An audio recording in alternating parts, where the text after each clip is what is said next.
Hey guys, it's Courtney and I am here with another Scrapping for Less design team project. Today I'm using the sketch from the Sketch Challenge over on the Show and Share Facebook group.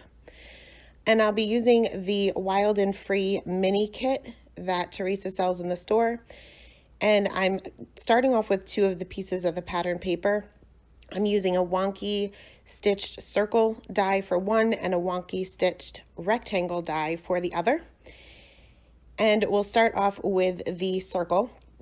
And I'm stamping this little owl from the Pink and Main stamp set that comes with the kit. Now this stamp set is exclusive for Scrapping for Less. And I'm stamping him with Lawn Fawn's jet black ink. And now we're going to do the Copic coloring right on top of this pattern paper. So because this is not made for coloring, this is not Nina, we're going to go in with our darkest color first. And we're going to be careful not to over blend. So you don't want to go over the same area too many times. It's more likely to bleed. I'm concentrating my darkest areas being on either side of his little body and wings, underneath those little feathers on his belly, and then on either side of his face. I guess if there was a light source, it would be a center light source. Next, I'll go in with my mid-tone color and extend those areas out a little bit. I did have a little bit of a problem blending, but it wasn't too bad at all. I think if we would have went in with our lightest color first, we would have had better success, but overall it came out pretty good.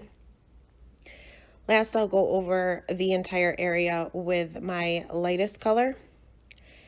And now for his eyes, I didn't want to use like a white gel pen or anything like that to make them white. So I picked the lightest Copic marker I have, which is an E50, and just went over that just so that there would be a little bit of difference between his eyes and the rest of the pattern paper. For his little beak and his feet, I used the same color combo, but I went in with my darkest color, which is the E09, just on his beak. His feet are so tiny, you really only needed one or two colors there. Then I blended that out with my mid-tone and then went in with my lightest color.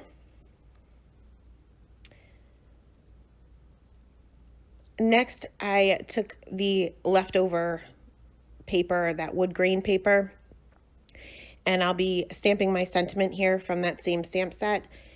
And I wanted to create this strip on the bottom part of my card panel.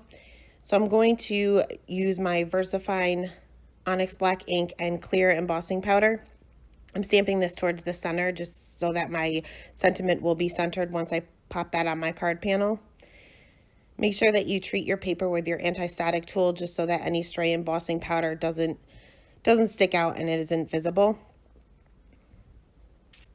Next, I adhered my card panel to a craft colored card base and then popped my little owl with some foam tape as well as the little strip. Now, before I adhered my card panel here, I should have measured out how long I needed that strip to be, but I didn't. So we will go in with a pencil just to kind of mark little areas where we need to cut down that strip so that our sentiment will still be centered. I use a paper trimmer to cut off the edges of my sentiment strip. It's really skinny. You could just use your scissors, but for whatever reason, mine always end up at a diagonal. So I figured using my paper trimmer is the best way to go. I pop that up with the same Scotch foam tape. And now there are sequins in this kit as well. So I took some of those and tried to match up the same colors as that background paper, that plaid paper. There's some browns and kind of like a reddish tone sequin in there.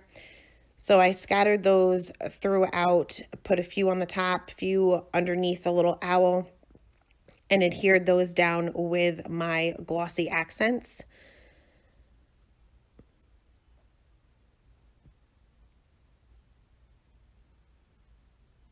Once my sequins were down, the glasses that this little owl is wearing needed a little bit something different. They kind of just blended in with the background.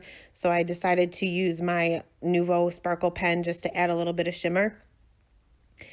And you'll see here that I must have had too much flowing through the pen and it kind of globbed. This dries really quickly, so if that happens to you, just take your finger and immediately dab it up and you should be fine. But you don't want to wait too long because it does, like I said, dry pretty quick. But that's the card for today. Thanks so much for stopping by and have a great day.